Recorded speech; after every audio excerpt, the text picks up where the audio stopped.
మన best advocate. ముగ్గురు పిల్లలకి విషం ఇచ్చి లవర్ తెలిపోయిందండి. ఒకటి వేస్ట్ ముఖం. ముగ్గురు పిల్లలు స్పాట్ లోనే చనిపోవడం జరిగింది. వాళ్ళ పిల్లల పేర్లు వచ్చేసి సాయి కృష్ణ 12 సంవత్సరాలు, మధుప్రియ 10 సంవత్సరాలు, గౌతమ్ 8 సంవత్సరాలు. ఒక లవర్తో కలిపి మూడు చంపి డ్రమ్ములో పెట్టింది. ఏంటండి ఇవన్నీ? నిజంగా అలాంటి వాళ్ళని ఉరితీయాలండి, బహిరంగ ఉరితీయాలి. ఇప్పుడు ఒక అథారిటీ ఉన్నాడు, ఒక పోలీస్ ఆఫీసర్ ఉన్నాడు, అతను మళ్ళీ అరే ఎవరే అంటానికి కూడా లేదు. ఏ పోలీసు వాళ్ళకి ప్రపంచంలో కొట్టారైతే పోలీస్ స్టేషన్లో వీడియోలు తీయడం నేరం కాదు, వీడియోలు అనేది వేయకూడదు.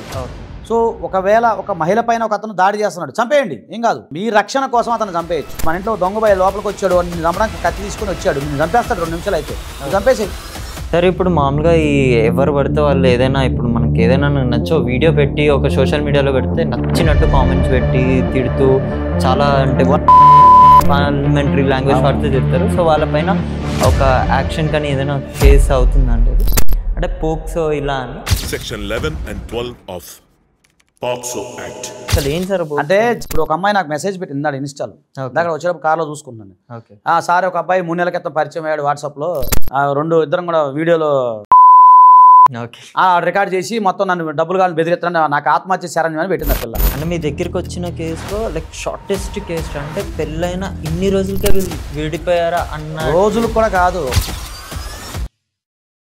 అలానే ఈ మధ్యన బాగా సెన్సేషనల్ అయ్యి బాగా న్యూసెన్స్, అంటే ఒక పబ్లిక్ న్యూసెన్స్ అలా క్రియేట్ చేసి బాగా సక్సెస్ఫుల్గా ఆ కేసుని మీరు సాల్వ్ చేసిన అఘోరీ కేసు ఏదైతే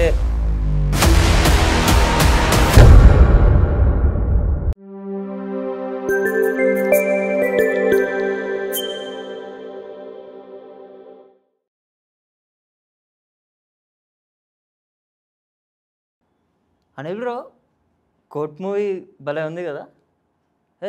హాయ్, హలో, నమస్తే, వెల్కమ్ టు విజువల్ టాక్స్. నేను మీ హోస్ట్ కార్తిక్.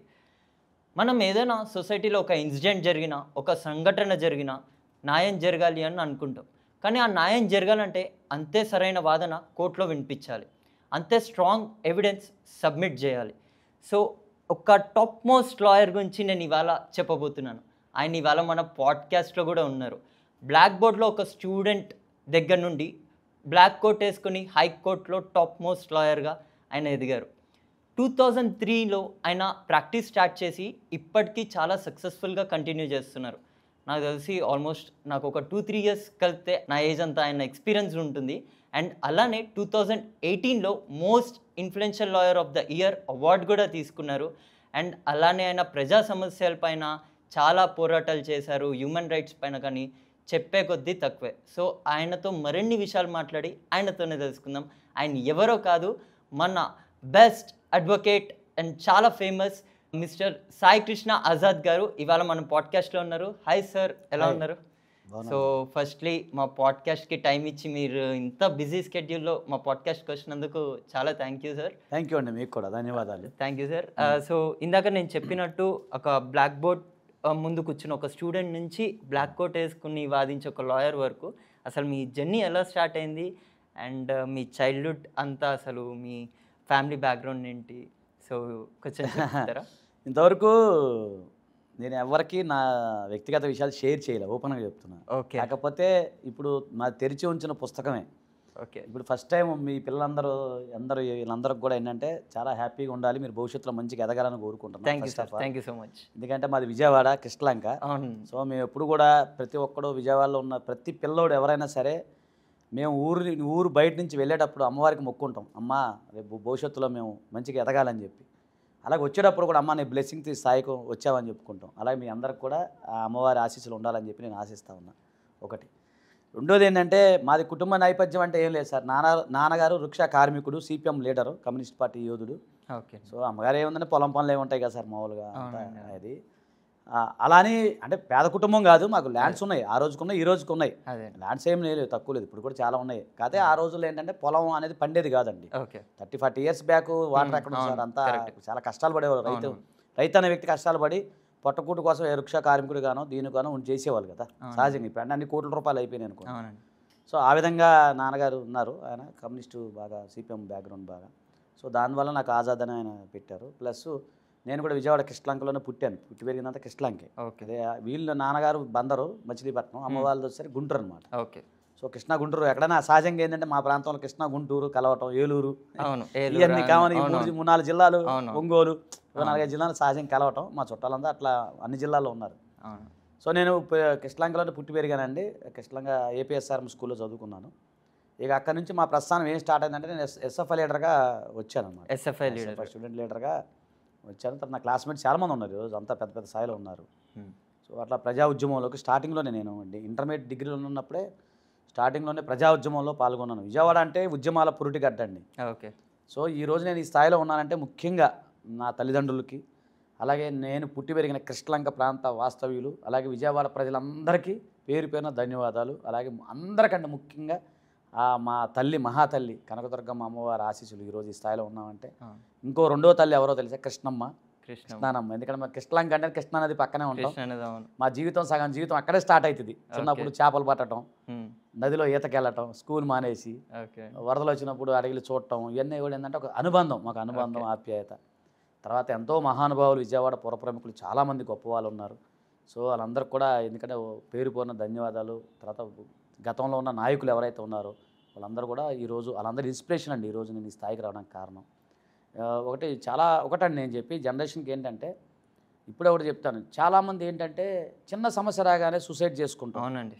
చిన్న సమస్య రాగానే మొన్న ఎవడో చూశాను, వాడు అన్నానంటే వాడికి మర్యాద వదలుచుకోవాలా, వాళ్ళ అమ్మ నాన్న కార్మికులు, ఓకే, కూలోళ్ళు. ఓకే. సో అయ్యా నాకు BMW కావాలని అడిగిన, ఎట్లా దాని రేట్ ఎలా ఉంటుంది ఏంటి చెప్పండి. అవునండి. సో లేదయ్యా నేను అప్పో చేసి ఏదో చిన్న కారు కొనిస్తామంటే లేదని చెప్పి సూసైడ్ చేసుకున్నాడు. BMW కార్ కొనలేదని సూసైడ్ చేసుకున్నాడు. ఓకే. ఇట్లాంటి జనరేషన్ ఈరోజు ఉంటుంది. చిన్న విషయానికి పొరపాటున ఏమన్నా మీలాంటి వాళ్ళని అరే అన్నా కూడా ఫీల్ అవుతున్నారు. భయం వేస్తుంది. నేను అందరం సార్ అంటున్నా. ఇప్పుడు మా తప్పుడు ఏంటంటే పెద్దోళ్ళని ఇక్కడ అనేవాళ్ళు. అవునండి. వాళ్ళు ఇప్పుడు అరే అంటే ఒక అథెంటికేషన్ కాదు. అవునండి. ఇప్పుడు అరే తమ్ముడు అంటే ప్రేమ, అరే నా తమ్ముడిని అరే అంటే తప్పులేదు మనం. అవునండి. అలాంటి అన్నా కూడా ఇప్పుడు ఇబ్బంది అయిపోతుంది పిల్లలకి. అంత సెన్సిటివ్ అయిపోయారు, చాలా డెలికేట్ అయిపోయారు. అంటే నేనేమంటున్నాను అంటే ఆశ ఉండాలి, అలాగే మనం వెళ్ళే దారి కూడా చాలా ముళ్ళతో ఉంటుంది. ప్రతి ఒక్కరు కూడా మామూలుగా ప్రతి ఒక్కరు ఏమనుకుంటారంటే నేను పెద్ద హిమాలయ స్థాయికి వెళ్ళాలనుకుంటారు. కానీ ఇక్కడ నుంచి హిమాలయాలు ఎంత దూరం? వెళ్ళాలంటే 1000 మైళ్ళ ప్రయాణం అయినా సరే మీకు ఒక్క అడుగుతో ముందుకెయ్యాలి. ఫస్ట్ నేను చెప్పేది అదే అంటున్నాను. మీరు మంచి స్టార్ట్ చేశారు, మీలాంటి వాళ్ళకి నేను ఎంకరేజ్ చేస్తాను. Thank you sir. ఖచ్చితంగా మీరు ఇంకా ఎదగాలి, ఇంకా ఎదగాలి, ఆస్కార్ రేంజ్కి పోవాలని నేను కోరుకుంటాను. Thank you sir. ఒకటి తర్వాత అది అయిపోయిన తర్వాత విద్యార్థి ఉద్యమ నాయకుడు అయ్యాం సార్. తర్వాత ఇక మీకు తెలియదు ఏముంది, బషీర్బాగ్ కాల్పు ఘటనలు అవన్నీ చాలా జరిగినాయండి ఆ కాలంలో. తర్వాత ఎక్కడైతే స్కాలర్షిప్ రాపోయినా ముందే నేను ఉండేవాడిని. అవును సార్. అవును సార్. ఇప్పుడు మీరు చాలా మంది విద్యార్థులకు కూడా మీరు చాలా ఫీజు అది తగ్గించేవాళ్ళండి. దాని గురించి కొంచెం. అవునండి, ఖచ్చితంగా అండి. ఎందుకంటే విజయవాడని కాదు మామూలుగా రాష్ట్రంలో ఇప్పటికైనా సరే, ఈ రోజైనా సరే, ఈ క్షణమైనా నా దగ్గర రావచ్చు. ఎవరైనా సరే వాళ్ళ ఫీజు తగ్గించాలన్నా, ఏంటి కట్టలేని స్థితిలో ఉన్నారన్నా కూడా నేను ఖచ్చితంగా హెల్ప్ చేసి పెడతాను. కొన్ని సందర్భాల్లో నా ఫీజు కూడా నా జేబులో డబ్బులు వేసి కట్టిన రోజులు ఉన్నాయి. అంటే నేను చెప్పొచ్చో లేదు, ఈ సందర్భంగా నాకు ఇంకో ఉంగరం ఉంటుంది ఇక్కడ, గోల్డ్ ఉంగరం. ఓకే. చెప్పకూడదు లేదు, మన పిల్లోడికి ఫీజు అయితే నాది లేదంటే సడన్గా ఫీజు కట్టాలి సార్, ఒక 20,000 కావాలంటే ఏదో ఉంగరం ఎప్పుడుదో ఇచ్చేసిన, ఉంచుకోరా బాబు, తర్వాత అంటే అది తాకడ పెడతావా లేకపోతే ఏం చేసుకో అని చెప్తే మరి అట్లా అంటే అలాగే అండి. అట్లా నేనైతే అంటే ఆ టైంలో నా దగ్గర డబ్బులు లేకపోతే ఉన్నాయి, అకౌంట్లో ఉంటాయి ఇవన్నీ. ఆ రోజు బ్యాంక్ హాలిడేస్ వచ్చేసి ఇంట్లో 2-3 అడిగితే బాగోదు, ఎవరిని అడగలేమని చెప్పి అది ఇచ్చేసి ఉంచుకోరా బాబు అని చెప్పి. అందుకే చిన్న మెయింటైన్ చేస్తాను, చిన్న ఉంగరాలు ఇవన్నీ. ఎందుకంటే ఎవరైనా కష్టాలు ఉన్నప్పుడు మనం ఎక్కడ వెళ్తాం సడన్గా. అలా ఏం లేదండి, దేవుడు మనకి ఇచ్చాడు, ఈరోజు మంచి స్థాయిలో ఉన్నాము, ఎకనామికల్ కూడా ఇబ్బంది ఏం లేదు. సో మనకున్న స్థాయిలో ఇప్పటికీ మొన్న మా వేరే ఊళ్ళో నేను పెడతాను, నేతాజీ సుభాష్ చంద్రబోస్ గారి విగ్రహం పెట్టించాను. ఓకే. అది ఇప్పుడు ఇనాగ్రేషన్ ఉంది, నీకు చూపిస్తాను. తర్వాత వేరే దగ్గర చాలామందికి మెడికల్ క్యాంపులు పెట్టాను, చాలా విలేజ్లో. ఎవరికే కష్టం ఉన్నా కూడా ముందుకెళ్తాం. స్కూల్లో నేను వాటర్ ట్యాంక్ కట్టించాను, వాటర్ ట్యాంకులు, ఇవన్నీ చాలా కార్యక్రమాలు మా ద్వారా చేస్తుంటాం. ఇక్కడ వేరే ఒక గుళ్ళో కూడా నేను రీసెంట్గా ఒక రేకుల షెడ్ ఒకటి వేయించా ప్రయాణికుల కోసం. అలా ఏం లేదు సార్, చాలా మంచి ప్రజాసేవ కూడా చేస్తారు. అదేం లేదు సార్, ఎందుకంటే నేను సినిమాలకు వెళ్ళను సార్, మీకు ఓపెన్ చెప్తున్నా, సినిమాలకు వెళ్ళను, నాకు ఎలాంటి అలవాట్లు లేవు, సిగరెట్లు, మందులు, మాకులు, సిగరెట్లు, ఛాయ్ కూడా తాగను. సో ఇవన్నీ డబ్బులు నేను లెక్కేసుకుంటా. ఓకే, ఈరోజు నేను ఛాయ్ తాగిన 10 ఛాయలు తాగితే అసలు మూవీస్కి వెళ్ళరు లేదండి, నేను చాలా అసలు ఎప్పుడు 20 years బ్యాక్ ఏదో సినిమా చూసాను. ఓకే. అండ్ నేను ఇది కూడా విన్నాను, అంటే మీ పిల్లలకి అసలు థియేటర్ అంటే కూడా లేదండి, మా పిల్లలకు తెలియదండి, వాళ్ళకి తెలియదు అసలు. కానీ స్పీకర్ ఫోన్ అసలు ఇంతవరకు సినిమా థియేటర్ కూడా తెలియదు సార్. మాదంతా ఏం లేదు సార్, అంతా ఒక్కసారి కూడా తెలియదండి, సినిమా థియేటర్ తెలియదు. ఇంకోటి చెప్పనా, మా ఇంట్లో తాటి చేపలు ఉంటాయి కదా, ఏ తాకు చేపలు తెలుసా, దాని మీద పడుకుంటాం మేము అందరం. ఈ రోజు కూడా నేను అక్కడే ఈ రోజు కూడా అంతే సార్. బెడ్లు గిడ్లు అన్నీ ఉంటాయి కానీ వాడం మేము. మ్యాక్సిమం చెప్పులు లేకుండా నడవడానికి ప్రయత్నం చేస్తాం. ఉన్న దాంట్లో సద్దన్నం అయ్యేదే సార్, సద్దన్నం సద్ది కూరలు అవే తినేది అంతే సార్. వేరేదే simple life, high thinking. And అలానే ఈ మధ్యన బాగా సెన్సేషనల్ అయ్యి బాగా న్యూసెన్స్ అంటే ఒక పబ్లిక్ న్యూసెన్స్ అలా క్రియేట్ చేసి బాగా సక్సెస్ఫుల్గా ఆ కేసుని మీరు సాల్వ్ చేసిన అఘోరీ కేసు ఏదైతే అందరు మాట్లాడుకుంటున్నారో, ఫస్ట్ ఆఫ్ ఆల్ దానికి కంగ్రాచులేషన్ సార్. అసలు ఎలా ప్రూవ్ చేయగలిగారు, అసలు అరెస్ట్ అయ్యేట్లా ఎలా చేయగలిగారు అసలు అఘోరీ కేసు మీకు వాస్తవంగా చెప్పాలంటే, అఘోరీ అనే వ్యక్తి వచ్చారు, మీడియాలో బాగా హైలైట్ అయ్యాడు. అవునండి. సో నేను కూడా కొన్ని సందర్భాల్లో ఏమైందంటే, నవంబర్లో స్టోరీ చెప్తాను మీకు. నవంబర్లో బాగా ఫేమస్ అయ్యాడు. ఓకే. సో అతను అరెస్ట్ చేశారు విజయవాడలో, మా ఇంటి దగ్గరే. మాకు ఆయన అరెస్ట్ చేసిన ప్రాంతానికి 6 కిలోమీటర్లు ఉంటుంది. ఓకే. సో నేను అప్పుడు అక్కడే ఉన్నాను, మా ఇంటి దగ్గర కృష్ణలంకలో ఉన్నాను. అయితే ఇట్లనే మీలాంటి జర్నలిస్టులు అందరూ ఫోన్, నాకు క్లోజ్ ఫ్రెండ్స్ ఉన్నారు జర్నలిస్టులు. నేను జర్నలిజం కూడా చేశాను, 2005లో జర్నలిజం చేశాను. సో నా క్లాస్మేట్స్ చాలా మంది ఉంటారు ఈ రోజు కూడా, సీనియర్ జర్నలిస్టులు చాలా మంది ఉన్నారు. సో ఎవరు అట్లా సరదాగా ఏందన్నా నువ్వు అఘోరీని ఎట్లా అరెస్ట్ చేస్తున్నారు, ఆయన సనాతన ధర్మం కోసం పోరాడుతున్నాడు కదా అది అంటే, నాకు అప్పుడే డౌట్ ఏదో కొట్టింది, అఘోరీ చూస్తే ఎట్లా ఉన్నాడు. అయితే నేను 2 ఎంక్వైరీ చేస్తే వేరే స్వాములు కూడా అడిగా, లేదు సనాతన ధర్మం కోసం పోరాడుతున్నాడు అంటే, అప్పుడు నేనేం చేశానంటే అతనికి రక్షణ కల్పించాలని చెప్పి నేను డీజీపీ గారికి, అప్పటికప్పుడు మంగళగిరి డీజీపీ గారికి రాశాను లెటర్. ఓకే. రక్షణ కల్పించాలి లెటర్. ఇప్పుడు నా దగ్గర ఉంది, అన్ని ఛానల్స్లో కూడా వచ్చింది అది. ఓకే. సో అప్పటి నుంచి ఆయన ఏమనలేదు, రక్షణ కల్పించారు, అది అయిపోయింది, ఆ స్టోరీ అయిపోయింది. ఓకే. నేను దాన్ని పట్టించుకోలేదు. సడన్గా మళ్ళీ అతను ఏం చేశాడు, అక్కడే ప్రాంతంలో వర్షిణి అనే అమ్మాయి ఎవరైతే ఉన్నారో ఆ అమ్మాయిని పెళ్లి చేసుకుంటూ ఇవన్నీ సడన్గా చూశాను నేను. ఇదేంట్రా, మనం ఏదంటారు కదా, పావును మనం పాలు పోసాము, ఇక మనకు తెలుసు కదా, పెంచడం తెలుసు నరకడం తెలుసు, రెండు తెలుసు కదా. సో మనం సరే మీరు అన్నట్టు దాన్ని పెంచాం. అవునండి. మనకు రెండు తెలుసు. నేను అభిమాన్యుడి కంటే ఎక్కువే, ఎందుకంటే అభిమాన్యుడు వెళ్ళటం తెలుసు, రావడం రాదు. నేను డబుల్ అభిమాన్యుని, వెళ్ళటం వచ్చు, నాకు రావటం వచ్చు. ఓకే.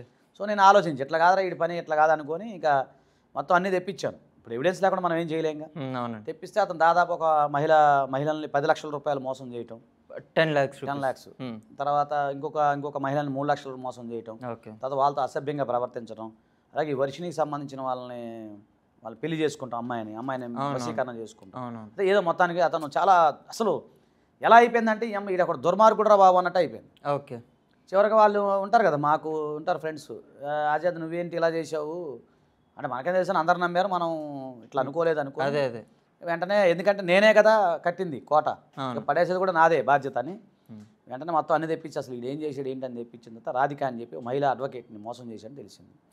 సో ఆమెను తీసుకొచ్చి నేను అడ్వకేట్ని అదే మహిళా కమిషన్ వారితో వేసాము. అప్పుడు మనం ముందుగా ఆమెకు థ్యాంక్స్ చెప్పుకోలేదు శారదా మేడం గారికి. సో ఆమెను కలవటం అంతా చెప్పడం, దేవుడి దల్ల ఆమె. తర్వాత మా శివరుద్ర స్వామీజీ గారు, ఆయన బాగా సపోర్ట్ చేశారు. తర్వాత ట్రాన్స్జెండర్స్ ఉన్నారు, మాధురి గారు అని వేరే 2-3 ఉన్నారు, పాపం వాళ్ళు కూడా బాగా సపోర్ట్ చేశారు నాకు.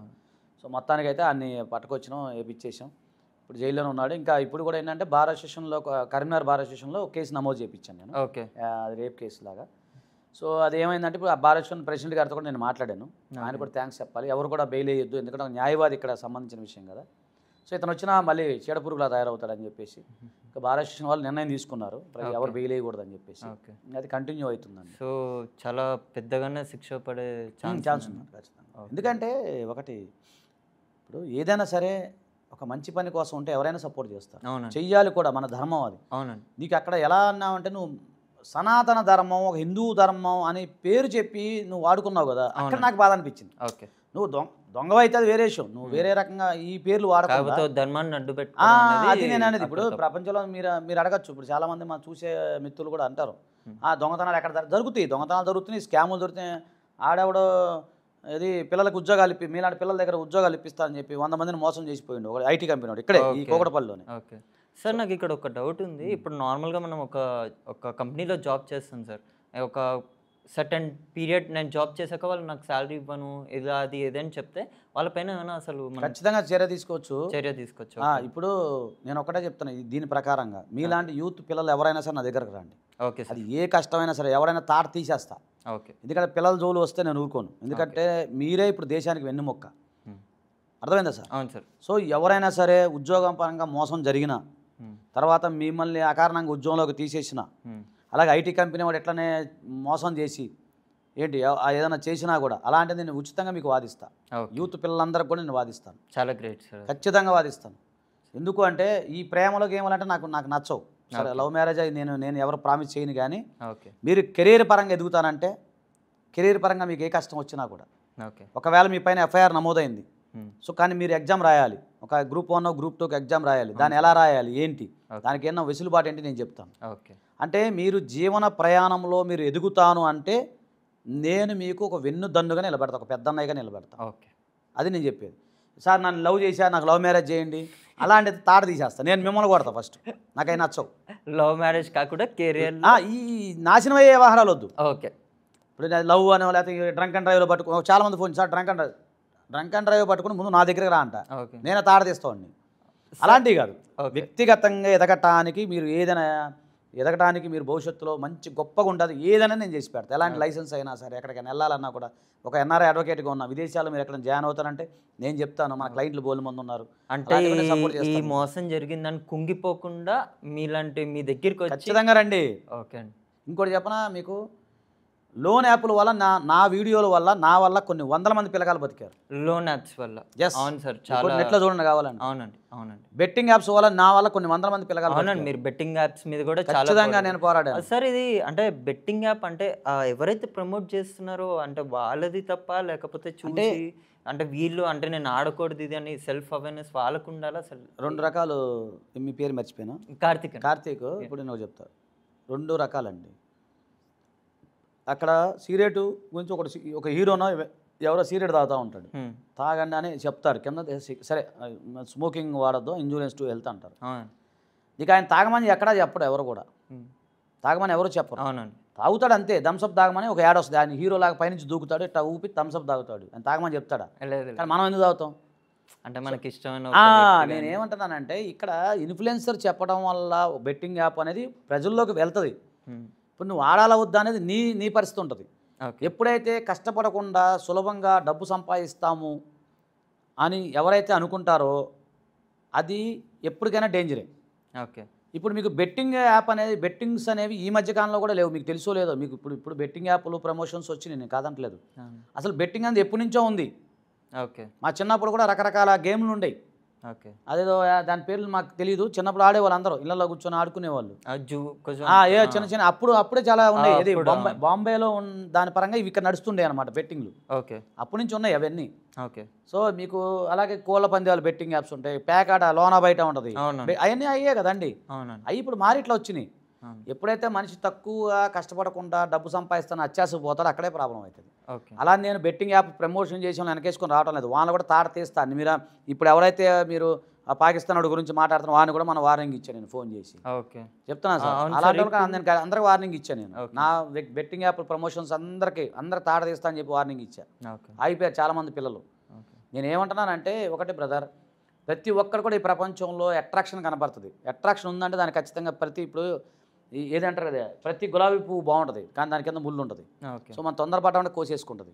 కాబట్టి దయచేసి ఇప్పుడు ఎన్ని బెట్టింగ్ యాప్స్ కానీ ఇవన్నీ కూడా బెట్టింగ్ యాప్స్ అసలు పబ్లిక్ ట్రాన్స్పోర్ట్ దానిపైన కూడా ఇలా. అవునండి, దాని మీద ఇట్టేశారు కదా, దాని మీద ఇట్టేశారు, అది నడుస్తుంది. అది మెట్రో మీద కూడా ఇట్టేశారు, అది కూడా నడుస్తుంది. అదే ఏదేమైనా ఒకటండి, మళ్ళీ నేను ఈ సందర్భంగా చెప్పే పిల్లలందరికి కూడా ఒకటే, మీరు కష్టపడకుండా పైకి రావడం అనేది అసంభవం. ఓకే, అది క్లియర్. ఈజీ మనీ ఎట్లా వస్తుందండి? అదే అది ఉన్నా కూడా నిలబడదు. ఓకే, అది నేను చెప్పాను. ఓకే. అదే సార్, ఇప్పుడు మీరు ఏదైతే మీరు మన రీసెంట్గా చూసుకుంటే భయ్యా సన్నీ యాదవ్ గురించి కూడా లైక్ ఆయనని ఇప్పుడు ఎన్ఐఏ వాళ్ళు కస్టడీలోకి తీసుకున్నారు అసలు. అండ్ అంతకుముందు జ్యోతి మల్హోత్రా, సో ఆవిడ కూడా ఉన్నారని. సో ఏంటి సార్ అసలు మీ టేక్? ఇప్పుడు అంటే నాకు నెట్లో చూస్తమే కానీ నాకు అంత పూర్తిగా అవగాహన లేదు. కాకపోతే దేశద్రోహ నేరానికి పాల్పడ్డారని చెప్పి వాళ్ళు ఇన్వెస్టిగేషన్ జరుగుతూ ఉంది. ఓకే. ఇప్పుడు ఇన్వెస్టిగేషన్ జరిగితే నిజంగా అలాంటి వాళ్ళని ఉరి తీయాలండి, బహిరంగ ఉరి తీయాలి. ఒక న్యాయవాదిగా నేను ఈ మాట అన్నాను, కానీ ఒక భారతీయ పౌరుడుగా ఈ దేశాన్ని ప్రేమించే వ్యక్తిగా మాత్రం నేను ఖచ్చితంగా మాట అంట. ఓకే. ఎందుకంటే అలాంటి వాళ్ళకి బహిరంగ ఉరి తీయటమే. ఎందుకంటే దేశద్రోహులకి వాళ్ళు మన సొమ్ము తిని మనదిని, కొంతమంది కూడా ఈ మధ్యకాలంలో మనం చూస్తుంటాం, ఇదో ఫ్యాషన్ అయిపోయింది మన దేశాన్ని విమర్శించడం. అవును. ఆడ ఒకటి సినిమా యాక్టర్ ఉన్నాడు, ఆడు పేరు చెప్పకూడదు కానీ ఆడు విలన్ క్యారెక్టర్లు వేస్తూ ఉంటాడు, ఆడు కూర్చొని ట్విట్టర్లో పెడతా ఉంటాడు వాడు. అలాంటి వాళ్ళు ఇలాంటి చీడ పురుగులు తయారైపోయారు భారతదేశంలో. సో ఇలాంటి వాళ్ళని ఏం లేదండి, డైరెక్ట్గా వేసే బహిరంగ ఉరి తీయాల్సిందే, మొహమాటం లేదు అందులో. ఓకే. సార్ ఇందాక మనం కంపెనీ గురించి మాట్లాడుకున్నప్పుడు మనకి ఇప్పుడు నార్మల్గా మనం బాండ్ పెడుతూ ఉంటాం కంపెనీకి ఇన్ని ఇయర్స్ ఇది అని. సో కంపెనీ వాళ్ళు లేదు నీ బాండ్ ఉంది నువ్వు బ్రేక్ చేయలేవు, లైక్ ఇన్ని ఇయర్స్ ఖచ్చితంగా వర్క్ చేయాలి అని. సో ఇఫ్ నేను బాండ్ పెట్టి నాకు ఏదైనా మంచి ఆపర్చునిటీ వస్తే నా బాండ్ని బ్రేక్ చేసేచ్చా? ఇప్పుడు ఒకటండి, ఎక్కడ కూడా మీకు ఒకటి చెప్తా, హ్యూమన్ రైట్స్ అనేవి ఒకటి ఉంటాయి సార్. Human rights. హ్యూమన్ రైట్స్లో భాగంగా ఏంటంటే ప్రతి మనిషి హుందాగా, సంతోషంగా, ఆనందంగా, ఆరోగ్యంగా జీవించే హక్కు అనేది భారతదేశంలో ఆర్టికల్ 21 కింద ఉంది. ఓకే. ఇప్పుడు మీ స్వేచ్ఛని అడ్డుకుంటానికి నేను ఎవరిని? ఓకే. ఇప్పుడు ఇది కట్టుబానిసత్వం కాదు కదా, బ్యానెట్ లేబర్ సిస్టమ్ కాదు కదా, ఇండియన్ కాన్స్టిట్యూషన్ ఇచ్చింది. ఇప్పుడు కార్తీక్ నా దగ్గర జాబ్ చేస్తున్నాడు, కార్తీక్ మంచి కెరీర్ ఉంది, ఇంకొకటి వేరే మంచి జాబ్ వచ్చింది, ఇక్కడ ₹1,00,000 జీతం, అక్కడ 2 లక్షలు ఇస్తామంటున్నారు, మంచి పొజిషన్ వెళ్తాం అని అన్నాడు అనుకో, కార్తీక్ నేను ఇది చేయడానికనే లేదు, చట్టంలో అయితే లేదు. అదే వాళ్ళు క్రిమినల్ బ్రీచ్ ఆఫ్ ట్రస్ట్ కింద లేకపోతే బ్రీచ్ ఆఫ్ కాంట్రాక్ట్ కింద వేసుకునేవ్వండి, ఏం కాదు. నేనున్నా కదా, నేను చెప్తున్నా కదా, మీ కెరీర్ మీరు చూసుకోండి, ఎవరి కోసం ఎవడాగాల్సిన అవసరం లేదు. రేపు పొద్దున మీరు మిమ్మల్ని వాడుకున్న తర్వాత కంపెనీ వదిలేస్తే, ఇప్పుడు ఐటీలో అదే జరుగుతుంది కదండి, 30+ రాగానే బయటకు పంపించేస్తారు, మళ్ళీ ఫ్రెషర్ని తీసుకుంటారు. మరి ఎంత శ్రామిక దోపిడీ జరుగుతుంది మీకు చెప్పండి, ఓపెన్గా చెప్పండి. శ్రమ దోపిడీ ఎంత జరుగుతుంది? ఒక్కొక్కళ్ళ పిల్లలకి నడుము నొప్పులు వచ్చి, మోకాళ్ళ నొప్పులు, చిన్న వయసులో 30 ఏళ్ళకి బీపీలు, షుగర్లు, ఏమంటారు డిప్రెషనా, ఆ డిప్రెషన్. ఇప్పుడు మీరు అన్నట్టు ఎవరన్నా బాండ్ పెట్టుకొని, అంటే సబ్జెక్ట్ ఎందుకు చెప్తున్నానంటే, ఎవరన్నా మీకు కెరీర్గా డెవలప్ అయితే, ఒకవేళ కంపెనీ వాళ్ళు మీ మీద యాక్షన్ తీసుకుంటారంటే నా దగ్గరకు రాని నేను చూసుకుంటాను. ఇంతకన్నా ఇంకేం కావాలి సార్. అండ్ ఇందాక మీరు అన్నట్టు ఇఫ్ ఎఫ్ఐఆర్ అన్నవాట్ మన లైక్ చాలా మంది భయపడిపోతూ ఉంటారు. ఇఫ్ ఇంకొకటి ఇది కూడా అంటుంటారు, ఎఫ్ఐఆర్ ఫైల్ అయితే కనుక పాస్పోర్ట్లు అవి రావు. అండ్ ఇంకోటి ఎఫ్ఐఆర్కి అండ్ 0 ఎఫ్ఐఆర్కి ఏంటి సార్ అంటే డిఫరెన్స్ ఏంటి? 2 విషయాలు చెప్తా. ఫస్ట్ దయచేసి అందరు చూడండి తమ్ముళ్ళు, ఒకటే వినండిరా, ఎఫ్ఐఆర్ మీ మీద నమోదు అయినంత మాత్రాన మీరు నేరస్తులు కాదు. Okay. Accused is innocent until proven guilty, గుర్తుపెట్టుకోండి. దాని గురించి మీరు భయపడాల్సిన అవసరం లేదు. మీ కెరియర్ దెబ్బతింటుందనో, లేకపోతే మీకు పెళ్లి సంబంధాలు రావనో, లేకపోతే విదేశాలకు ఎలాంటి ఇబ్బంది అనో, ఓకేనా. సో లేకపోతే ఎఫ్ఐఆర్ నమోదైతే మొత్తం గవర్నమెంట్ జాబులకి అప్లికబుల్ కారనో, అలాంటి ఆలోచనలన్నీ తీసేయండి. ఫస్ట్ ఆఫ్ ఆల్ ఎఫ్ఐఆర్ అనేది కేవలం మీ మీద ఎలిగేషన్స్ మాత్రమే, తెలుగులో చెప్పండి అభియోగాలు, చాడీలు అంటాం మన భాషలో చెప్పండి, చాడీలు మాత్రమే. కాబట్టి దాని గురించి మీరు భయపడాల్సిన అవసరం లేదు. మీకు విషయం తెలుసా, నిన్న ఒక వృద్ధుడు 42 సంవత్సరాలు ఏమీ తెలియని జైల్లో పాపం ఆడు నేరం చేశాడో లేదో తెలియదు, అతను పెద్ద ఆయన. అవునండి. నిన్న రిలీజ్ చేసింది 43 ఇయర్స్ తర్వాత. అతను 74 ఇయర్స్ అప్పుడు బయటకు వచ్చాడు. అంటే అతను నేరం చేసినట్టేనా? మరి ఇప్పుడు మరి నేను సత్యంబాబు కేసు చేసాం మేము అందరం కలిపి. దాంట్లో సత్యంబాబు కింద కోర్టులో దోషి అని చెప్పి జైలు శిక్ష పడితే సుప్రీంకోర్టు బయటకు పంపించింది, ₹1,00,000 నష్టపరిహారం ఇచ్చింది. అతను నేరం చేసినట్టేనా?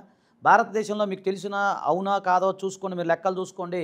దాదాపు 40% మంది నేరం చేయని వాళ్ళు ఖైదీలుగా ఈరోజు మగ్గుతున్నారు. అండర్ ట్రయల్ ప్రిజనర్స్ అంటారు వాళ్ళ తరపు నేను ఉద్యమం కూడా స్టార్ట్ చేశాను. వాళ్ళ తరపు నేను పోరాటానికి సిద్ధంగా ఉన్నాను. నా సమయం ఖచ్చితంగా ఉన్నప్పుడు వాళ్ళ కోసం నేను పోరాడుతూ ఉన్నా. ఈరోజు అండర్ ట్రయల్ ప్రిజనర్స్, వాడు నేరం చేసినట్టు ఎక్కడ రుజువు అవ్వదు, కానీ వాడు ప్రిజనర్స్ కానీ బతకాల్సిందే. నా సుమారు 43 సంవత్సరాలు ఒక జైలు జీవితంలో మగ్గిందంటే అతనికి మనం ఏమి చేయగలుగుతాము? అది నేను అందుకని అందుకని ఏంటంటే మళ్ళీ చెప్తున్నా తమ్ముళ్ళు వినంటారా, ఒక్కళ్ళే చెప్తున్నా మీ అందరికి కూడా మళ్ళీ చెప్తున్నా, నేను మిమ్మల్ని ప్రేమతోనే పిలుస్తున్నాను. ఒక్కటే, మీ మీద ఎఫ్ఐఆర్ నమోదైనంత మాత్రాన మీరు భయపడాల్సిన అవసరం లేదు, అది గుర్తుపెట్టుకోండి. మీరు హ్యాపీ ఎగ్జామ్స్ రాసుకోవచ్చు, వీసా చేసుకోవచ్చు, అన్నీ చేసుకోవచ్చు, ఇబ్బంది ఏం లేదు. నేరం చేసినప్పటికి కూడా మీరు భయపడాల్సిన అవసరం లేదు. అంటే మీరు దోషిగా అని చెప్పి కింది కోర్టు చెప్తే హైకోర్టు ఉంది, సుప్రీంకోర్టు కూడా చెప్పింది, కంగారు పడాల్సిన అవసరం లేదు. కాకపోతే ఇక్కడ మీరు చేయాల్సింది ఏంటంటే, మీరు నేరం చేయలేకపోతే, నిజాయితీగా చెప్తున్నా, నిజాయితీగా మీరు నేరం చేయకపోతే మీ దగ్గర ఎవిడెన్స్లని గ్యాదర్ చేసుకొని కోర్టులో సబ్మిట్ చేయండి, అలాంటి అడ్వకేట్ని పెట్టుకుని పోరాడండి, తప్పులేదు. అంతేగాని తొందరపడిపోయి ఎఫ్ఐఆర్ అయిపోయిందని చెప్పేసి, ఎఫ్ఐఆర్ అయినంత మాత్రం చెడ్డోడు అయిపోతాడా? అదిదా అట్లంటే మనం ప్రతి రాజకీయ నాయకుల మీద ఎఫ్ఐఆర్ ఉంది కదంటారా? కాబట్టి అట్లా భయపడాల్సిన అవసరం లేదు. ఓకే సార్, 0 ఎఫ్ఐఆర్ అంటే ఏంటి? 0 ఎఫ్ఐఆర్ అంటే ఏం లేదు కార్తీక్. ఇప్పుడు నేను ఇక్కడ ఉన్నాను, ఇప్పుడు కూకటపల్లిలో ఉన్నా, ఇప్పుడు విజయవాడలో మా ఇంటి దగ్గర ఏదైనా జరిగిన సంఘటన, నేను అంత దూరం పోలేను, సో నేను ఇక్కడ కంప్లైంట్ ఇస్తాను లోకల్ పిఎస్లో. ఎక్కడైతే కూకటపల్లి పిఎస్కి వెళ్ళేసి సార్ ఇట్లా అంటే వాళ్ళు ఏం చేస్తారు, ఓకే అని చెప్పి ఒక ఎఫ్ఐఆర్ నమోదు చేస్తారు. అంటే దాంట్లో ఎలాంటి కమ్యూనికేషన్స్ అలాగే సెక్షన్స్ ఏ ఉండవు. సో నా పేరు మీద చేస్తారు, చేసిన తర్వాత ఇన్వెస్టిగేషన్ కోసం ఈ ఎఫ్ఐఆర్ని అక్కడ ట్రాన్స్ఫర్ చేస్తారు. That's call 0 FIR. సో ఏముండదు దాని గురించి పెద్ద ఊరి కావాల్సి. ఓకే. అండ్ ఇలానే మీరు చాలా సక్సెస్ఫుల్ కేసెస్ ఉన్నాయి, అందులో ఒకటి ఏంటంటే చాలా సెన్సేషనల్ కేసు కూడా, అది లైక్ కింగ్ జార్జ్ హాస్పిటల్, చాలా సెన్సిటివ్గా ఉంటుంది ఇది. బట్ ఒక చిన్న 3 hours బేబీని ఒక కుక్క చంపేసింది ఇలా. అవునండి, అది అసలు ఏం సార్ అసలు అదేంటంటే కింగ్ జార్జ్ హాస్పిటల్లో ఉంది కదా, వైజాగ్ కింగ్ జార్జ్ చాలా ఫేమస్ కదా. అవునండి అవును సో అప్పుడు ఏంటంటే చాలా పేదవాళ్ళు, ఒక ఆటో డ్రైవరు వాళ్ళ భార్య అనమాట. సో వాళ్ళు ఏంటంటే డెలివరీకి వచ్చారు. తర్వాత డెలివరీకి వచ్చిన తర్వాత అప్పుడే చిన్న బాబు ఒక 3 అవర్స్ అనుకుంటా పుట్టి, అంతే 3 అవర్స్ బాబు పుట్టి. ఓకే సో అయితే అక్కడ లేబర్ రూమ్లో వదిలేశారు ఆ బాబుని, చిన్న బాబుని. ఎందుకు అంటే 500 రూపాయలు లంచం కోసం. ఓకే సో ఆ లంచం అడిగితే పట్టించుకోలేదు.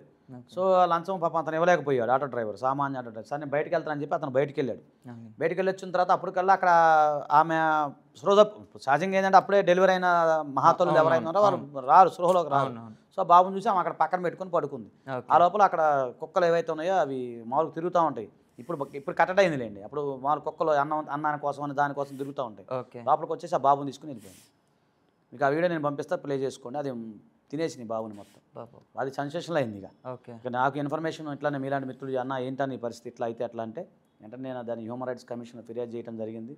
దానికి సంబంధించిన మహానుభావుడు అప్పుడు జస్ట్ 20 డేస్లో కేసు క్లోజ్ చేయించాం. 20 డేస్లో కేసు క్లోజ్ అయిపోయి వాళ్ళని పిలిపించి ఎవరైతే బాధితులు ఉన్నారో డాక్టర్లు, డ్యూటీ డాక్టర్లు, నర్సులు అందరినీ సస్పెండ్ చేయించడం. తర్వాత అతనికి నష్టపరిహారం ఇప్పించాను నేను. నష్టపరిహారం కూడా ఎట్లా గవర్నమెంట్ కాదు, వాళ్ళ జీతాల్లో కట్ చేసుకుని నేను నష్టపరిహారం ఇప్పిమని చెప్పి ఆర్డర్ పాస్ చేయించాను. అప్పుడు అలా చాలా సెన్సేషన్ అయిందండి దాని ద్వారా. దేవుడి దగ్గర రాష్ట్ర వ్యాప్తంగా అప్పుడు బాగా, అప్పుడు ఇంకా తెలంగాణ రాలేదు ఆ టైంలో. సో 2 రాష్ట్రాలు కలిసే ఉన్నాయి. అప్పుడు చాలా పేరు వచ్చింది, మంచి, నాకు చాలా హ్యాపీ అనిపించింది అండి. చాలా సంతోషం సార్. సార్ ఇందాక మన కన్వర్జేషన్లో మీరు మాట అన్నారు, ఇప్పుడు ఎవరినైనా ఎరా తమ్ముడు అన్నాలన్నా కూడా భయం వేస్తుంది ఇలా అని. సో మీరు హ్యూమన్ రైట్స్ మీద కూడా చాలా పోరాడారు అండ్ చాలా ఇది చేశారు.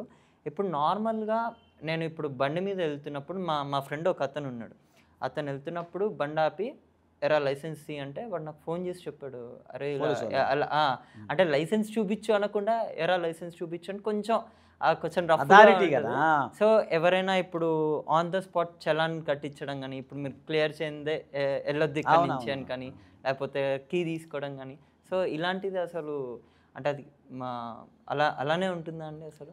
అది కాదు కార్తీక్, ఇప్పుడు ఇక్కడ ఏంటంటే అంటే అరే అంటే నేను చెప్తున్నా, అరే అనేది ప్రేమతో అన్నది వేరు. ఇప్పుడు అరే తమ్ముడు అనేది అది నేను వ్యక్తిగతంగా మిమ్మల్ని పిలుస్తాను. ఓకే ఇప్పుడు ఒక అథారిటీ ఉన్నాడు, ఒక పోలీస్ ఆఫీసర్ ఉన్నాడు, అతను మళ్ళీ అరే ఒరే అంటానికి కూడా లేదు. ఓకే అరే ఒరే అంటే కామన్గా అరే తమ్ముడు అది వేరు.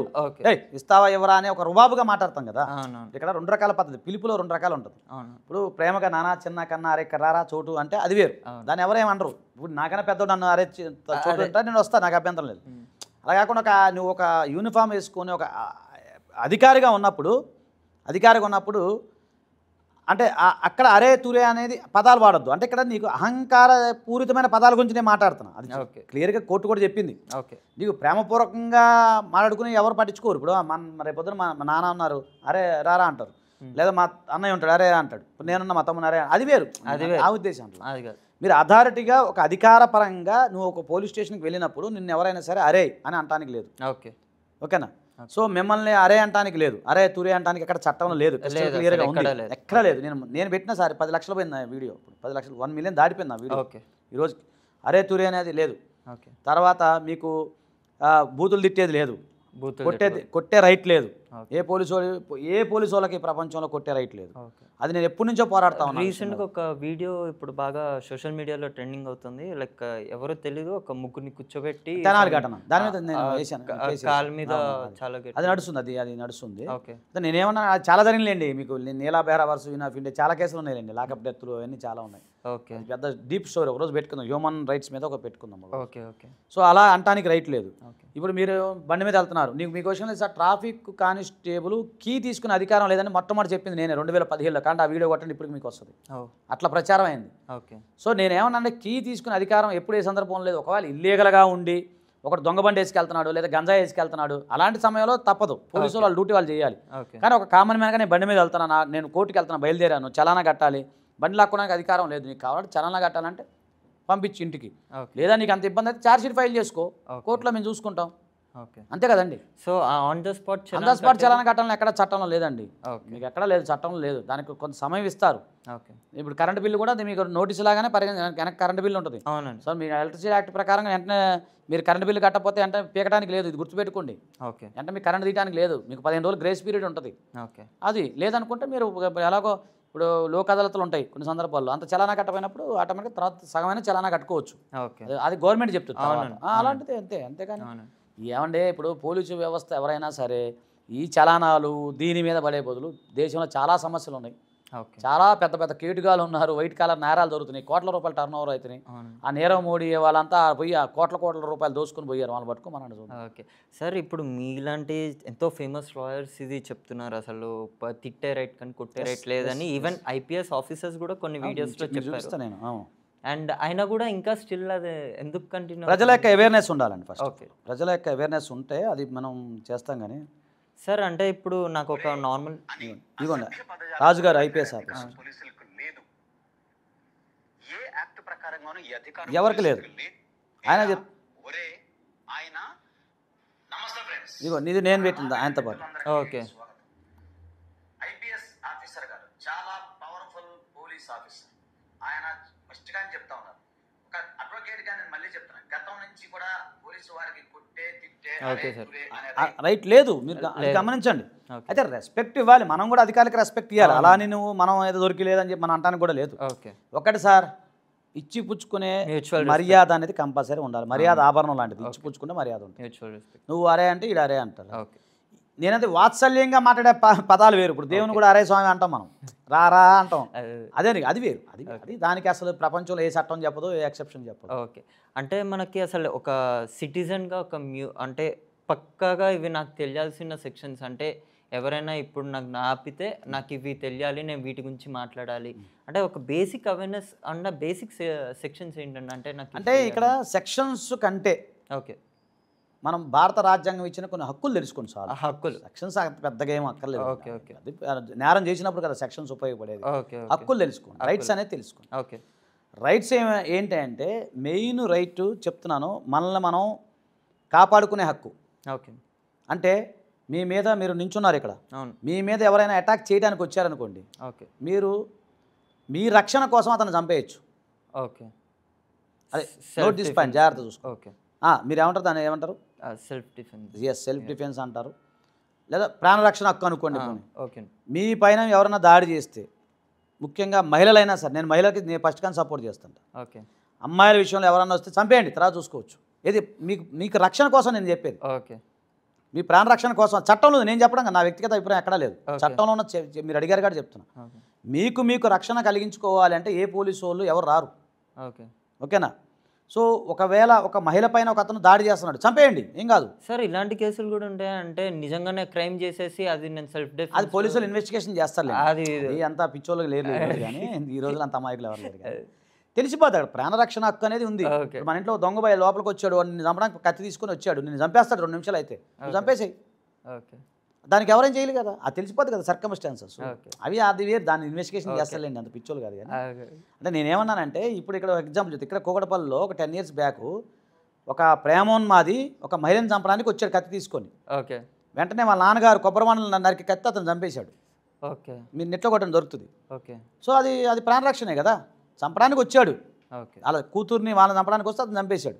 ముందు ప్రాణరక్షణ హక్కు తెలుసుకోండి ఫస్ట్ ఆఫ్ ఆల్. ఫస్ట్ చాలా ఎమర్జెన్సీ ఎవరికైనా సరే. ఓకే. ఒకటి. రెండోది అతి ముఖ్యమైనది ఏంటంటే, మీరు ఎక్కడికి వెళ్ళినా ఏది వెళ్ళినా ఏం చేయాలి అంటే ఫస్ట్ ఆఫ్ ఆల్, ఇప్పుడు మీరు ఉదాహరణకి ఎక్కడికైనా వెళ్ళాలనుకోండి, మిమ్మల్ని ఎవరు అడ్డుకునే హక్కు ఎవరికి లేదు. ఓకే. అంటే నేను ఇక్కడ నుంచి కాశ్మీర్ వరకు నేను నడుచుకుంటూ పోతా అంటే ఎవడో అడ్డుకునే రైట్ లేదు. అవునండి. ఏంటి తర్వాత అతి ముఖ్యమైనది దీంతో పాటుగా మీరు చేయాల్సింది ఏంటంటే, ఏదైనా సరే మీరు వర్క్ చేసుకున్నప్పుడు ప్రశాంతంగా మీరు చేసుకోవచ్చు. ఇల్లీగల్ వర్క్ కాదు నేను చెప్పేది, కామన్ వర్క్, జీవించే హక్కులో అది భాగం. ఓకే. అలాగే జీవించే హక్కులో భాగం ఏంటంటే, మీరు హుందాగా, ఆనందంగా, సంతోషంగా, ఆరోగ్యపరంగా కూడా జీవించే హక్కు మీకు ఉంటుంది. ఓకే. ఇప్పుడు ఉదాహరణకి మీకు ఆరోగ్యం బాగోలేదు, గవర్నమెంట్ హాస్పిటల్కి వెళ్ళారు, అక్కడ ఆయన ట్రీట్మెంట్ చేయను అనడానికి లేదు, చెయ్యాలి. ఓకే. ఇంకోటి మీకు చెప్తే అతి ముఖ్యమైనది, Pandit Paramananda Katar versus union of India రీసెంట్గా గవర్నమెంట్ వాళ్ళు చెప్పింది కూడా, ఎవరైనా ఒక వ్యక్తి యాక్సిడెంట్ జరిగినప్పుడు, అవును సార్, చాలా ఏదో పోకిరి సినిమాలో కత్తి తీసుకుని కొయ్యాల్సిన అవసరం లేదు, మీరు అతను తీసుకెళ్ళచ్చు హాస్పిటల్కి. ఎక్కడ కూడా మెడికల్ లీగల్ కేసు అవన్నీ ఏమి ఉండవు, ట్రీట్మెంట్ చేయాల్సిన బాధ్యత వరకు ఉంది. అండ్ మనకి చిన్నప్పటి నుంచి కూడా మనకి అంటే పెరిగిన వాతావరణం ఇంట్లో కూడా ఏదైనా చూసుకో మనీ నీ మీద ఏమైనా ఏముండదు. అవి దయచేసి పేరెంట్స్కి చెప్తున్నా, పిల్లలకి చెప్తున్నా, అందరికీ చెప్తున్నా. ఓకే. ఎక్కడైనా ఏదైనా యాక్సిడెంట్ జరిగితే నా చేతుల మీద చాలామందికి హాస్పిటల్ తీసుకెళ్ళా, నాకేం కాలేదా? ఎక్కడ ఏదైనా జరిగినప్పుడు మీరు ఇమీడియట్గా స్పందించండి, హాస్పిటల్ తీసుకెళ్ళి. గోల్డెన్ అవర్స్ అంటారు, గోల్డెన్ అవర్స్. అవునండి, అది గనక ఓన్లీ గోల్డెన్ సెకండ్స్ కూడా ఉంటాయి. అవునండి, తీసుకెళ్తే ఒక ప్రాణం బతికించిన వాళ్ళు అవుతారు. అవునండి. మీరు ఇమీడియట్గా భయపడమాకండి, ఏదైనా జరిగినప్పుడు అమ్మో యాక్సిడెంట్ జరిగితే టెన్షన్ పడమాకండి, అతను ఎలా రక్షించాలో సో ధైర్యంగా తీసుకెళ్ళండి, ధైర్యంగా ఉండండి. అదొకటి మెయిన్ హక్కు. ఓకే. తర్వాత మీరు చెప్పే కదా పోలీసు వాళ్ళు కొట్టే తిట్టే హక్కు లేదు, ఇలాంటి ఏం లేదు. ఒకటి తర్వాత మిమ్మల్ని బాండెడ్ లేబర్ సిస్టమ్ అంటే మీరు అంటే అగ్రిమెంట్ చేసేసుకొని సస్తావా ఉంటావా చేయడానికి అది అధికారం ఎవరికి లేదు. అలా నేను మిమ్మల్ని కంపెనీని మోసం చేయమని నేను చెప్పను, కంపెనీ కూడా మన మీద ఆధారపడి బతుకుతుంది. సందర్భాన్ని బట్టి అవి చూసుకోండి. నేను చెప్పే యూత్కి మెయిన్ ఇవే. ఓకే, సెక్షన్స్ అంటారా, ఒకవేళ కొట్టుకునే తిట్టుకునే అవన్నీ ఏముంది, అది పెద్దగా ఫ్రెండ్షిప్ మధ్య ఎన్నో జరుగుతుంటాయి. కాకపోతే చీటింగ్ అనేది చూసుకొని డబ్బులు ఇచ్చేటప్పుడు ఎవరు నమ్మద్దు, నేను అదే చెప్తాను. డబ్బులు ఇచ్చేటప్పుడు ఫ్రెండ్స్ మధ్య ఓపెన్ చెప్తాను. చాలా మంది తిట్టుకుంటారు, రేంద్రబాబు ఇటు చెప్తున్నాడని ఓపెన్ చెప్పేస్తున్నా. ఎట్లా కొలీగ్స్ ఉంటారు, మీరు కూడా చెప్తారు, కొలీగ్స్ మధ్యలో ఏమైనా ఉన్నప్పుడు గూగుల్ పే చేసా 2000 ఎత్తా 3000 ఎత్తా, తర్వాత మళ్ళీ ఇవ్వకపోవడం వల్ల మనస్పర్ధలు వస్తాయి. కాబట్టి అలాంటివి జరగకుండా మీరు ఎక్కువ అమౌంట్ కనుక ఇచ్చేటట్లయితే, ఇప్పుడు 10,000 15,000 20,000 చిన్న ప్రామ్స్ ఉన్నట్టు 1 రూపీ స్టాంప్ దొరుకుతుంది సార్, 1 రూపీ. ఓకే, అది రాయించుకోండి, నష్టం లేదు కదా. లేదా వైట్ పేపర్ పైన స్టాంప్ పెట్టినా 1 రూపీ ₹1 కోటి వరకు మీరు రాసుకోవచ్చు. 1 రూపీ స్టాంప్ పెట్టుకుని రాయించుకోండి. లేదా ఒక ప్రామ్స్ ఒక చెక్ తీసుకోండి, మీ ఫ్రెండ్ అయితే తమ్ముడే ప్యాకెట్ దేని లెక్క దానికి తీసుకుని మీ దగ్గర పెట్టుకోండి. రేపు రిలేషన్స్ దెబ్బతినకుండా ఉంటాయి. సరే చిల్లర విషయం అంటే 1000-2000 అంటే అది వదిలేయండి, అది పెద్దగా ఇబ్బంది ఏమి ఉండదు. ఇలాంటివి కొన్ని తెలుసుకోండి నేను చెప్పేది. అది తర్వాత ఫ్యూచర్ విషయంలో చాలా జాగ్రత్తగా ఇన్వెస్ట్మెంట్ డబ్బుల విషయంలో ప్రతి రూపాయి ఖర్చు పెట్టండి. ఓకే, డబ్బు మీరు సేవ్ చేస్తే సంపాదించినట్లు లెక్కే. ఇది జనరల్, దానికి సంబంధం లేదు. ఓకే ఓకే, అదే అండి. సో అంటే మనకి 2024లో ఇదివరకు మనకి ఐపీసీ అంటే ఇండియన్ పీనల్ కోడ్ నుంచి బిఎన్ఎస్కి ఇప్పుడు అయింది. అంటే ఐపీసీకి అండ్ బిఎన్ఎస్కి అండ్ డిఫరెన్స్ ఏంటంటే, అంటే ఇండియన్ పీనల్ కోడ్ ఇప్పుడు కాదండి, లార్డ్ మెకాలే గారు ఎప్పుడో అది 60s 1860s అట్లా తయారు చేసింది. అది సుమారు 140-170 ఇయర్స్ అవుతుంది. ఓకే, సో దాని మధ్యలో చాలా మళ్ళీ దాని అమెండ్మెంట్లు వచ్చినాయి, అవన్నీ వచ్చినాయి. తర్వాత సిఆర్పిసి కూడా అంతా వచ్చిందండి. ఓకే, సో ఇవన్నీ కాదని చెప్పేసి మనకి సొంతంగా మన యాక్ట్ ఉండాలి. ఇప్పుడు మేము చదువుకునేది ఇదంతా కూడా బ్రిటిష్ సిస్టమ్ కాబట్టి, సో ఇవన్నీ తీసేసి కొత్తగా యాక్ట్ తీసుకురావడం జరిగింది. బిఎన్ఎస్ అంటే భారత న్యాయ సంహిత, భారత న్యాయ సురక్ష సంహిత ఇవి ఉన్నాయన్నమాట. సో దీంట్లో ఏంటంటే అందులో కొన్ని సెక్షన్స్ ఏవైతే వేస్ట్ సెక్షన్స్ ఉన్నాయి, కొన్ని పనికిరాని సెక్షన్స్ ఉన్నాయి. ఓకే, అవన్నీ తీసేసి సుమారు 500 చిల్లర ఉండేవి అనమాట. అవన్నీ తీసేసి ఇప్పుడు 300 చేంజ్ దాకా తీసుకొచ్చారు. సో ప్రస్తుత కాలగనుగుణంగా చట్టం మారింది, క్రైమ్లు కూడా మారిపోతున్నాయి. అప్పుడు దొంగ అనేవాడు ఏంటంటే ఇంట్లో కొంచెం కన్నం పెట్టి బొక్కేసి లోపలికి వచ్చేవాడు. ఇప్పుడు అట్లా అక్కర్లా, మనం ఏదో నొక్కితే వెళ్ళిపోతున్నాయి. అప్పుడు ఏదంటారు నట్టింట్లో దొంగ వచ్చాడు, ఇప్పుడు నెట్టింట్లో దొంగ వస్తున్నాడు. సో ఇవన్నీ అనుకూలంగా. అలాగే పూర్వం రోజుల్లో మహిళలు ఈవ్ టీజింగ్ ఇప్పుడు అయిపోయినాయి. అవును సార్, ఇప్పుడు సైబర్ బుల్లింగ్ అంటారు, ఇవి ఎక్కువైపోయినాయి. సో ఇవన్నీ కూడా ఎక్కువైతున్నాయి కాబట్టి కాలానికి అనుగుణంగా మహానుభావుడు మోడీ గారు ఇప్పుడు కొత్తగా మార్చారు. సో మీకు ఇంకేదైనా దీనికి సంబంధించి అంటే నా వీడియోలు ఉన్నాయి. బిఎన్ఎస్ తెలుగు అంటే నాయే వస్తాయి. ఫస్ట్ మొట్టమొదటిసారి నేను అప్పుడే స్టార్ట్ చేశాను. ఓకే, సో మీరు అది అందులో చాలా సెక్షన్స్ ఉంటాయి, మీరు అన్నీ చూసుకోవచ్చు. 85 బిఎన్ఎస్ ఉంది, తర్వాత 3182 ఇవన్నీ ఉన్నాయి. దాంట్లో సేమ్ సెక్షన్సే, చీటింగ్ అంటే సేమ్ కానీ సెక్షన్స్ రంగు మారింది అంతే. ఓకే సరే, ఇప్పుడు మామూలుగా ఈ ఎవరు పడితే వాళ్ళు ఏదైనా ఇప్పుడు మనకి ఏదైనా నచ్చో వీడియో పెట్టి ఒక సోషల్ మీడియాలో పెడితే నచ్చినట్టు కామెంట్స్ పెట్టి తిడుతూ చాలా అంటే వల్గర్గా తిడుతూ ఇలా వల్గర్గా అంటే అన్పార్లమెంటరీ లాంగ్వేజ్ వాడుతూ తిడతారు. సో వాళ్ళపైన ఒక యాక్షన్ కానీ ఏదైనా కేసు అవుతుందండి? అది అవుతుందండి, ఖచ్చితంగా అవుతుంది. ఐటీ యాక్ట్ కింద అవుతుంది. ఓకే, సో అలాంటివి పెట్టద్దనే చెప్తాను. హుందాగా వ్యవహరించండి. బూతులు కనుక మాట్లాడితే మీరు కంప్లైంట్ చేయొచ్చు పోలీస్ స్టేషన్లో. సో అది రైట్ టు డిగ్నిటీ కూడా వస్తుందండి. ఓకే అండి. సో అలాంటివి చేయొద్దనే చెప్తాను నేను. ఒకవేళ పెడితే అంటే 1-2 సరదాగా తీసుకోవచ్చు, కానీ మరీ వల్గర్గా బూతులుగా మాట్లాడేసి అమ్మ అక్కలు తిరిగితే మాత్రం ఊరుకోవద్దు, తాడు తీసేయండి. నేను అంతే, ఎవరైనా అది ఎవడన్నా కానీ ఇంకెందుకు మీకెందుకు భయం. అండ్ మోస్ట్ ఇంపార్టెంట్ థింగ్, ఇప్పుడు చాప్టర్ 5 బిఎన్ఎస్ అని ఇప్పుడు చైల్డ్ మీద పోక్సో ఈవెన్ కోర్ట్ మూవీ వచ్చినప్పటి నుంచి అందరికీ అది చాలా పెరిగిపోయింది. అంటే పోక్సో ఇలా అని అసలు ఏం సార్? అంటే చిన్నపిల్లల మీద లైంగిక నేరాలను అరికట్టే చట్టం అండి ఇది. అంతకుముందు లేదు, ఇది మన 2005 నుంచి వచ్చింది, అమల్లోకి వచ్చింది. ఓకే, సో దీంట్లో ఏంటంటే చిన్నపిల్లలు ఎవరైతే ఉన్నారో నేటి బాలనే రేపటి పౌరులు అనమాట. పిల్లల విషయంలో ఏదైతే ఉందో అది చాలా జాగ్రత్తగా ఉండాలి. ఒకటి పిల్లల్ని తిట్టినా కొట్టినా లైంగికంగా వేధించినా వాళ్ళని ఇంకేదైనా అన్నా కూడా పోక్సో యాక్ట్ అట్రాక్ట్ అవుతుంది. ఓకే, మీరు దాంట్లో బెయిల్ కూడా రాదు, చాలా జాగ్రత్తగా ఉంటుంది. బెయిల్ కూడా రాదు. ఇంకోటి ప్రేమికులందరికీ ఒక మాట చెప్తాను, అదే లవర్ ఎవరైతే ఉన్నారో ఆ లవర్ యొక్క వయసుని చూసుకోండి. ఓకే, ఎందుకంటే మీరు 18 ఇయర్స్గా ఒక్కరోజు తగ్గినా మీ పని అవుట్. 18 ఇయర్స్కి ఒక్కరోజు అంటే 18 ఇయర్స్ నుండి 19కి రావాలి. ఓకే, అది మీరు క్యాల్కులేషన్ వేసుకుని ఎలా వేసుకున్నా నాకు తెలియదు. 18 నుండి 19 రావాలి. చాలామంది 17 నుండి 18కి వస్తే సరిపోద్ది అనుకుంటారు. కాదు, 18 పూర్తిగా నిండిపోవాలి. 18 నిండిపోవాలి. ఒక్కరోజు తగ్గిందో మీ పని అవుట్. ఓకే, మీకు బెయిల్ కూడా రాదు, నాన్ బెయిలబుల్. ఆ తర్వాత సినిమా కోర్టు మూవీ దాని మీద తీసినట్టున్నారేమో, నేను చూడలేదు, నాకు సినిమా చూసే ఓపిక లేదు, కానీ ఏదో తీసినట్టున్నారేమో. కాదు ఒకటే చెప్తున్నా, దయచేసి మీరు అయినా 18 ఇయర్స్కి పెళ్ళిళ్ళు ఏంట్రా అని 19 ఇయర్స్కి పెళ్ళి ఏంట్రా జీవితం చాలా ఉంది. వాడెవడో మొన్న వచ్చాడు మా ఆఫీస్కి, సార్ నా లవర్ ఇప్పుడు పో అని చెప్పిన, ఇక వద్దులే మన భాష వాడాల్సి వస్తుంది అండి. తాడది చల్ పో నుంచి పోరా అన్న, ఇది వయసే అంతా నువ్వు అంటారు. లేదు సార్ లేపుకొచ్చాను అన్నాడు. తాడదేస్తే పోరా అని చెప్పి వాళ్ళ తల్లిదండ్రులు కూడా వస్తారు సార్. ఆ కింద ఉంది అంటున్నాడు వాడు, పటకరా పోరా అన్న. అలా వచ్చారో నేను నెట్లో కూడా తొత్తుగా నా అడ్రస్ ఏదో వచ్చేసాడు. ఆడ 22 అంత ఉంటాయి, ఆ పిల్లకి అంతే 19 ఉంటాయి అనుకుంటా. ఆడేం చేశాడు, లేదు సార్ 19 అని అన్నాడు. రేపు పిచ్చోడు 19 కదా 18 రా అని చెప్పి అని భయపెట్టి వాళ్ళ పేరెంట్స్ని పిలిపించి ఇద్దరు కౌన్సిలింగ్ ఇచ్చి నేను 2 పంపించాను. ఓకే. అసలు ముందు కెరీర్ చూసుకుంటారు నాయన, చచ్చిపోతాను. ఈ రోజుల్లో ఒక మనిషి బతకాలంటే మినిమం 50 ఏళ్ళు ఏందే బతకలేని స్థితిలో ఉన్నాం. అది ఊళ్ళో అయినా కదా, ఊళ్ళో అయినా సరే ఎట్టబోతావు, రేపు పిల్లల్ని ఎట్ట పోషిస్తావు. పిల్లల్ని ఈ రోజు ఇప్పుడు కట్టాలంటే పిల్లలకి 2 లక్షలు 3 లక్షలు ఫీజులు ఉన్నాయి. అవునంటే నేను ఏమంటున్నానంటే ఒక్కటే మాట చెప్తున్నాను యూత్ అందరికి కూడా, ఎందుకంటే నాకు చాలా నచ్చింది. ఎందుకంటే మీ అందరు యూత్కి కూడా నేను చెప్పేది ఏంటంటే ముందు కెరీర్ ఫోకస్ చేసుకుంటే మీరు డబ్బు సంపాదించుకుంటే అన్నీ వస్తాయి. దీనివల్ల ఏం ఉపయోగం లేదు కార్తీక్, లవ్వులు గివ్వులు అలా. నేను లవ్ చేయనని అన్నావు, అదే నువ్వు లవ్కి వ్యతిరేకం అంటే నేను గ్యాస్ ఖచ్చితంగా లవ్కి వ్యతిరేకమే. ఓకే. ఏ లవ్కి వ్యతిరేకం, బాధ్యత లేని లవ్కి వ్యతిరేకం, ఓకే, పనికిరాని లవ్కి వ్యతిరేకం, టైం పాస్ లవ్కి వ్యతిరేకం, యూజ్ అండ్ త్రో లవ్కి వ్యతిరేకం. అవునా కదా? ఇవన్నీ దానివల్ల ఏంటి ఉపయోగం నీకు? ప్రేమించు, బాధ్యతగా ప్రేమించు, అమ్మాయిని చూసుకో, అమ్మాయికి డబ్బు సంపాదించి పెట్టు, రక్షణ కల్పించు, ప్రొటెక్షన్ ఇవ్వు. అమ్మాయికి భవిష్యత్తులో ఒకవేళ నువ్వు అటు ఇటు అయినా, ఒకవేళ పుసిక్కన ఏడాది చచ్చినా కూడా అమ్మాయికి జీవితకాలంలో నిలబడేట్టుగా అమ్మాయికి నువ్వు ఆర్థికంగా చెయ్యి. ఇది లవ్ అంటే. అవునండి. కానీ ఇప్పుడు అసలు వాళ్ళు ఎప్పుడు వాళ్ళ మధ్య లవ్ స్టార్ట్ అవుతుందో, ఎప్పుడు వాళ్ళకి బ్రేకప్ అంటారు. అండ్ సార్ ఇక్కడ ఇంకో క్వశ్చన్ ఏంటంటే, ఇప్పుడు ఒక అమ్మాయి వెనకాల అబ్బాయి నన్ను ఇష్టపడు, నన్ను ప్రేమించు అంటే అది కొంచెం హెరాస్మెంట్ కింద వస్తుంది. అదే కనుక అమ్మాయి కనుక అదే సేమ్ అబ్బాయికి నన్ను ఇష్టపడు, ఇలా కనుక నువ్వు నన్ను ఇష్టపడతావా లేదా, లేకపోతే నేను చచ్చిపోతావు, ఇలా ఏమైనా అంటే అది కూడా వచ్చింది నా దగ్గరికి. ఓకే. అది కూడా వచ్చింది. ఓకే. అంటే చాలా వచ్చినాయి అలాంటివి. ఓకే. ఉంటాడు ఒక పిల్లోడు, పేరు చెప్పకూడదు, మొన్నే రీసెంట్గా 2 రోజుల క్రితం, అన్న ఇట్లా ఉంది నా పరిస్థితి, నా లవర్ చంపేస్తుంది అంటే ఏంద్రా అంటే కోసేస్తాను బెదిరిస్తుంది అన్నీ చూపిస్తున్నాడు.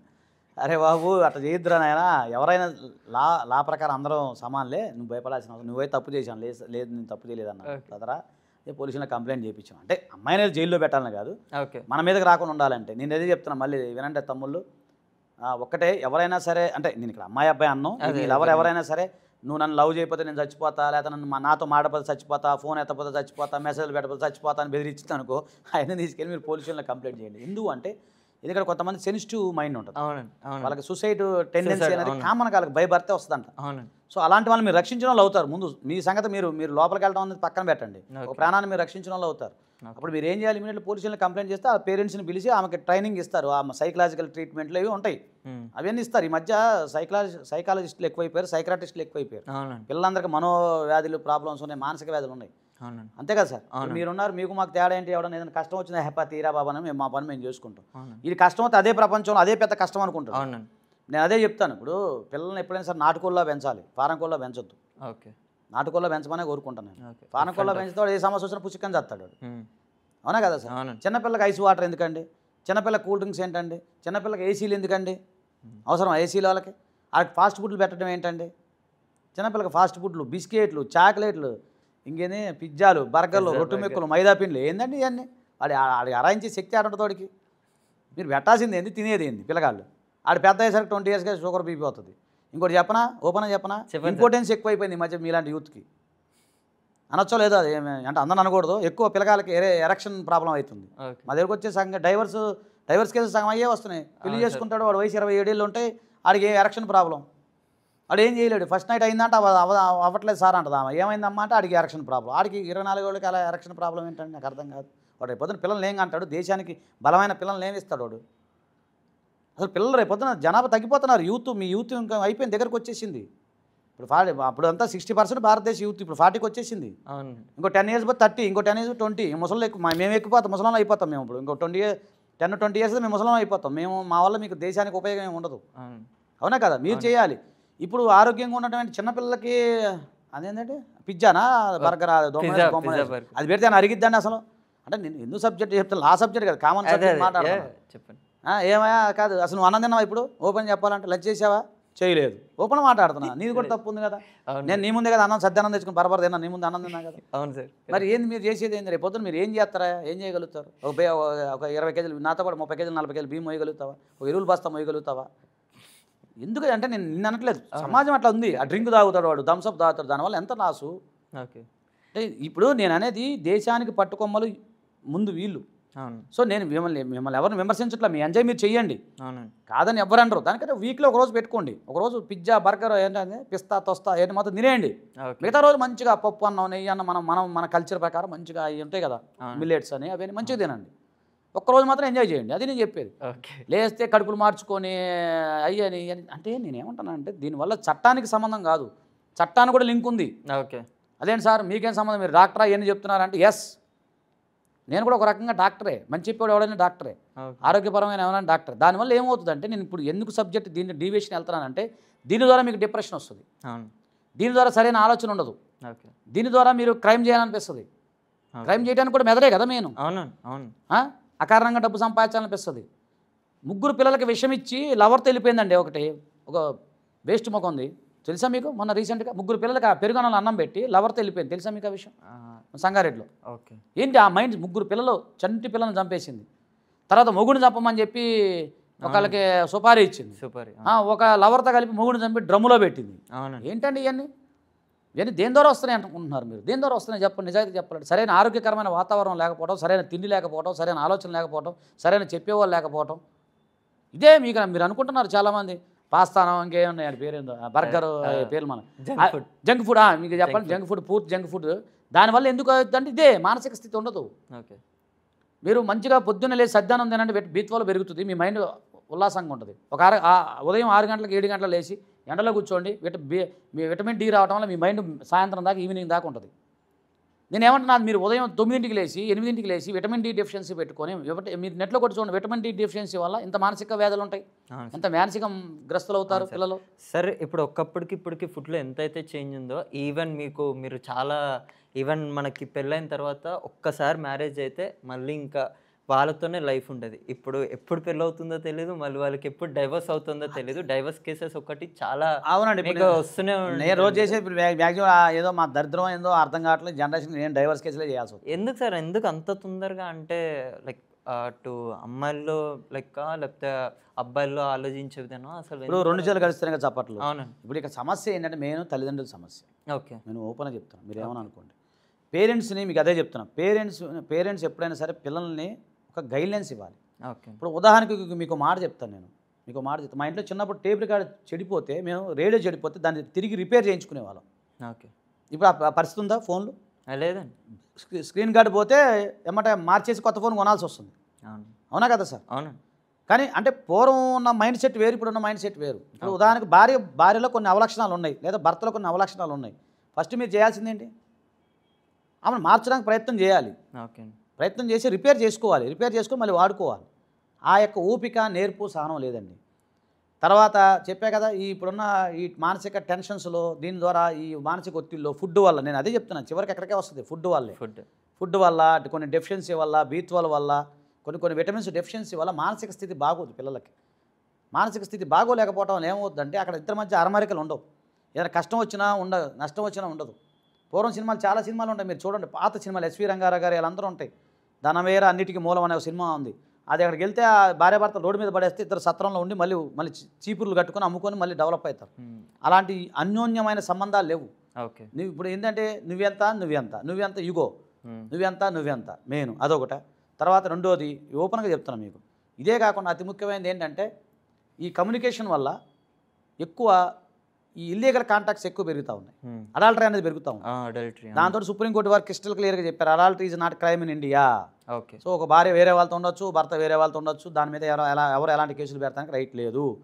సో ఇది ఒకటి విచ్చలవిడితనం అయిపోయింది అని అందరు నన్ను అంటే తప్పు, అందరూ మహాతల్లు కూడా చాలామంది ఉన్నారు. ఈరోజు నేను మా దగ్గరకు వచ్చే వాళ్ళు కూడా ఉన్నారు, నా భర్త కాలంలో పోరాడిన వాళ్ళు ఉన్నారు. అట్లా అది వదిలేద్దాం, నేను చెప్పేది కొద్ది శాతం మంది చెప్తాను. ఓకే అది కార్తీక్, ఇప్పుడు నేను ఏమంటానంటే ఒక్క భారతదేశంలో మీరు ఒకటే ఆలోచించాల్సింది, కేవలం భారతదేశం అంటే ఒక దేశం కాదు, అది ప్రజల్లో ఎన్ని రకాల సమస్యలు చూసుకుంటూ మనం సంస్కరించుకుంటూ వెళ్తే దేశం ముందుకెళ్తుంది.